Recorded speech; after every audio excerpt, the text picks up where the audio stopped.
Bismillahirrahmanirrahim. Assalamualaikum warahmatullahi wabarakatuh. Alhamdulillahirrabbilalamin. Wassalatu wassalamu ala asrofil anbiya wal mursalin Sayyidina Muhammadin wa ala alihi wa ashabihi ajmain, amma ba'du. Segala puji bagi Allah, Tuhan semesta alam, yang telah melimpahkan rahmat dan hidayahnya kepada kita semua, sehingga kita dalam keadaan sehat walafiat seperti sekarang ini.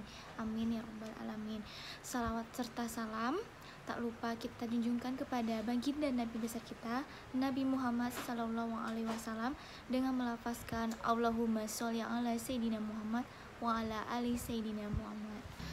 Di sini saya Rini Krisma Ika Dewi, Prodi Pendidikan Agama Islam, mahasiswa STAI Ibnu Sina Batam, semester 4B. Video ini saya buat untuk memenuhi tugas ujian akhir semester saya dengan mata kuliah Ushul Fikih, dosen pengampu mata kuliah Bapak Dr. Muhammad Junid Bedul LC.MA. Baiklah, di sini saya akan membahas tentang kias. Kias dalam menetapkan hukum Islam. Itu bagaimana sih dalam kehujaan dalam menetapkan hukum Islam tersebut. Nah, sebelum kita membahas kias lebih jauh, alangkah baiknya kita mengetahui tentang pengertian kias tersebut.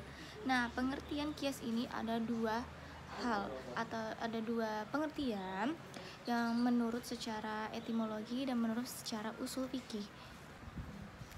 Kalau pengertian secara etimologi, kias itu berarti mengukur sesuatu lainnya atau mempersamakannya. Kalau menurut secara usul fikih adalah yaitu menghubungkan sesuatu perkara, kejadian yang tidak ada nasnya di dalam hukum, tapi dia juga menetapkan nasnya karena ada kesamaan atau dua kejadian tersebut dalam ilat hukumnya.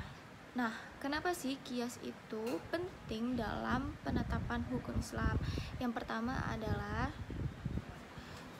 adalah menyamakan hukum peristiwa yang tidak ada nasnya di dalam hukum tersebut.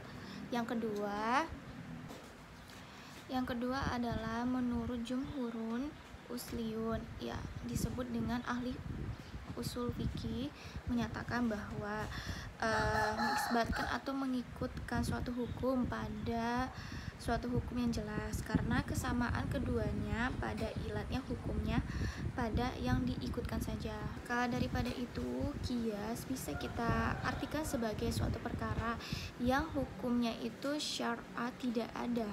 Maka daripada itu, sesuatu yang ada hukumnya dalam nas Al-Quran atau Al-Hadis dikarenakan ada kesamaan ilat di antara keduanya. Maka kias seperti ini tuh dapat dijadikan sebagai rujukan hukum apabila kita tidak mendapatkan nas atau hukum yang jelas, baik dalam masalah penjelasannya itu di dalam Al-Quran maupun sunnah maupun ijma sekalipun. Selanjutnya adalah kedudukan dan kehujaan kias pada fikih Islam.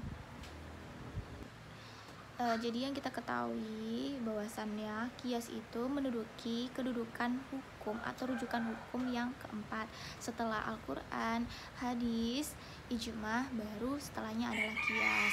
Nah, kias ini juga mendapati keempat imam mazhab dari Imam Syafi'i, Maliki, Abu Hanafi, dan Hambali. Nah, dari empat mazhab tersebut, yang mana yang paling kuat jumhur ushuliyun dalam bertakbut dengan hujah al-qiyas tersebut, itu bisa dijadikan rujukan sebagai penetapan hukum Islam. Kehujaan dalam kias. Nah, seperti pembahasan di sebelumnya, kias itu menduduki peringkat keempat setelah Al-Quran, hadis, ijma, baru setelahnya kias. Dan para ulama itu ternyata sepakat karena merupakan hujjah syar'i dan termasuk sumber hukum yang keempat tadi gitu. Nah, di antara ayat Al-Quran yang dijadikan dalil dalam sumber hukum kias adalah firman Allah sebagai berikut. Dialah yang mengeluarkan orang-orang kafir di antara ahli kitab dari kampung-kampung mereka pada saat pengusiran yang pertama. Kamu tidak menyangka bahwa mereka akan keluar, dan mereka pun yakin bahwa benteng-benteng mereka dapat mempertahankan mereka dari siksa Allah. Maka Allah mendatangkan kepada mereka hukuman dari arah yang tidak mereka sangka-sangka, dan Allah melemparkan ketakutan dalam hati mereka. Mereka memusnahkan rumah-rumah mereka dengan tangan mereka sendiri dan tangan-tangan orang mukmin. Maka ambillah kejadian tersebut sebagai pelajaran, hai orang-orang yang mempunyai wawasan. Dari ayat di atas kita bisa mengambil hikmahnya bahwasannya Allah itu memerintahkan kepada kita untuk mengambil pelajaran, atau kata itibar di sini berarti kita melewati, melampaui, terus memindahkan sesuatu kepada yang lainnya. Maka daripada itu, kata dari itibar dan kiasnya itu bisa menjadikan cabang pokok atau menjadi hukum yang diperintahkan. Nah, kias sendiri ini tuh ada hukumnya. Ada 4 hukum yang harus kita ketahui sebelum kita menetapkan atau mendudukan kehujaan kias dalam ketetapan hukum Islam. Yang pertama adalah ashal atau pokok. Nah, yang kita ketahui adalah dia itu merupakan suatu peristiwa yang sudah ada nasnya yang dijadikan sebagai untuk mengkiaskan ashal yang disebut juga dengan makis alai, atau yang bisa kita jadikan tempat mengkiasnya. Terus ada juga dia itu tempat untuk membandingkan, yaitu mahmul alaiki, atau dia itu bisa disebut juga sebagai perumpamaan atau menyerupai, yaitu musyabah bin. Yang kedua adalah furu atau cabang. Nah, furu atau cabang ini itu diperistiwakan sebagai yang tidak termasuk atau tidak ada nasnya. Yang ketiga adalah ilat. Ilat itu merupakan suatu ketetapan hukum yang memang sudah berasal dari asalnya. Yang terakhir adalah hukum ashal. Hukum ashal ini adalah hukum syar'ah yang ditetapkan oleh suatu nas. Nah, di sini saya mengambil satu contoh tentang kias, yaitu pasti teman-teman tidak asing dengan khamar.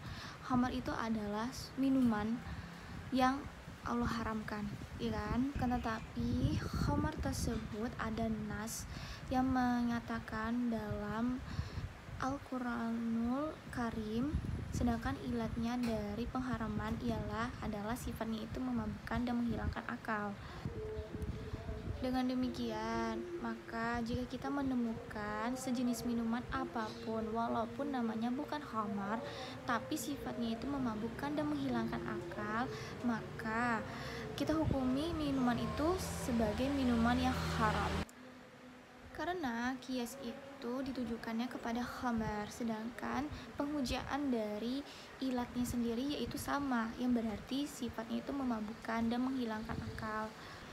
Dengan demikian, jika ada 2 unsur di dalam minuman tersebut, yaitu bersifatnya memabukkan dan menghilangkan akal, maka bisa dijatuhkan atau dihukumi sebagai minuman yang haram, walaupun dia bukan khamar sekalipun. Karena apa?